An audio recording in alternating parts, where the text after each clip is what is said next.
Dostlar, hər dəfə təzə lokasiya axtara-axtara elə bir yerə gəlib çıxmışıq ki, indi fikirləşirik, bura haradır ümumiyyətlə? Buradan geri necə qayıdacağıq?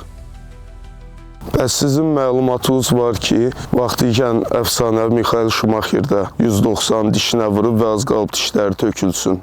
Məsələ bundadır ki, karting yarışlarından Formula 1-ə keçəndə bir neçə il 94-95-ci illərdə DTM yarışlarına qoşulub Şumaxer. DTM yarışlarında da Mercedes 190, BMW M3, Audi Quattro V8. O üçün bərk gedən maşınlar, bu da gül kimi uşaq, karting yüngül olur, öyrəşməyib, veriblər 190-ı. Beləliklə yarış başlayır. Elə birinci döngədə deyir, görün indi qaqanına qayıracaq. Çıxır qumun üstünə, hamıdan al Şumaxerdə. Hamını keçir, döngəyə çatanda qumun üstündə arxa çəkər maşından tapqa verir.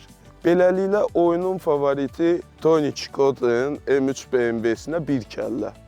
Şimdi yarışın ilk dəqiqələrindən bu ikisi üçün yarış bitir. Çikot əlbəttə çox şad olur bu tanışlığa və gənc Mixael əlbəttə biraz pərtləşir. Amma taleyin yolları qəribədir. Cəmi 2 ildən sonra gənc Mixael Formula 1-in çempionu olacaq, dünya çempionu və bu xoşa gəlməz insident müvəffəqiyyətli unudulacaq. Ona görə deyirəm ki, 190 sürməkdə hər oğlanın işi deyil. İnanmırsınız, Şumaxerdən soruşun. Dostlar, biz belə qərara gəldik ki, sizi təmir videoları ilə yormayaq. Ona görə də bu görülən işlər barədə indi sizə qısa xülasə məlumat verəcəm, mərzu eləyəcəm. Beləliklə başlayaq. Dostlar, qazan artıq ömrünü sürmüşdü, qazan yaman gündə idi. Bir də onun borusunda dəlik var idi, təxminən 50 qəpilik boyda böyük dəlik. Mən bilmirəm, onun bilərəkdən eləmişdilər ki, mühərrikin səsi daha çox çıxsın. Yoxsa zamanın rəhmi gəlməmişdi, çürmüşdü. Dəyişdi, yenisini qoyduq. Bir neçə təklif oldu. Ən yaxşı dedilər bugünkü reallıqda Türkiyə şirkətinin məhsuldur, Ağar firmasının. Qazanla borunu dəyişdilər, maşın səsi azaldı. Ümumiyyətlə mən hesab eləyirəm ki, güc təvazökar olmalıdır. Mühərrik nə qədər güclü olsa, səsini boğmaq lazımdır ki, narahatçılıq yaratmasın. Bundan əlavə təkər disklərin diqqətli tamaşaçılar yəqin fikir verdi, dəyişilib. 17 düymlük AMG disklərdir. Çox seçim var idi. Mən məhz bu təkərləri seçdim. Nəyə görə? Məsələn, Larzon barədə də fikirləşirdim. Bir neçə model var idi.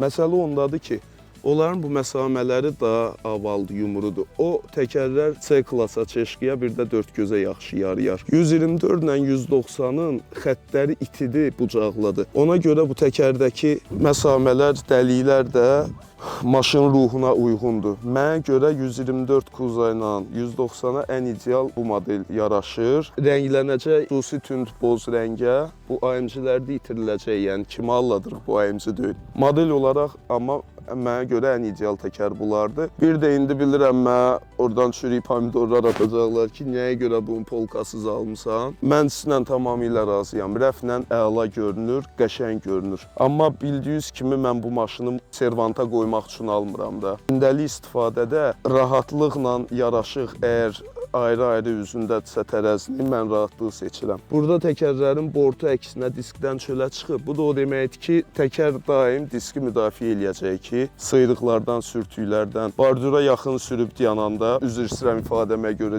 diriyəndə, gec-tez həmin polkalar sürtülür, yararsız hala düşür. Onda da insan çox pis hallar keçirdir, heyfsilənir. Ona görə mənə elə gəlir ki, bu format daha uyğundur. Beləliklə, təkəri vurandan sonra da həmən nə etmək lazımdır? Razval sxajleniya. Mən bilmirdim, bunlarda razval var, sxajleniya yoxdur. Əksər 190-larda, 124 kuzalarda, Mercedeslərdə o problem var. Arxa təkərlər biraz belə əyri dayanır, yuxarı içəri piramid kimi. Amma güclü ustalar sağ olsunlar. Deməli, təxminən normal gündəlik istifadə elədiyimiz maşınlarla əgər bu müqayisə eləsək, xərcinə və vaxtına görə təxminən 3 dəfə çox çıxır. Təxminən 100 manat məbləğində pul çıxacaq və hardasa 1 saat, 1 saat 20 dəqiqə. Normalda maşınlar 20 dəqiqəyə 20-30 manat xərc tələb eləyir. Burada mürəkkəbdir deyə iş də çoxdur, xərci də çoxdur ona görə. Amma ustalar sağ olsunlar, necə deyərlər, çıtraxuda, mitraxuda dal təkərləri elədilər düppədüz. Yəni də sürətli yolda sükanı buraxıb gedəndə elə bil maşın relsin üstündə gedir. Arxa təkər, qabaq təkər eyni liniya üzrə ideal dayanıb. Nəzərə alsaq ki, burada arxada demək olar oturan yoxdur və mən yük daşımıram. Bu yəqin dünyanın bir dövrə vurmağa mənə bəs eləyər bu arxa askı.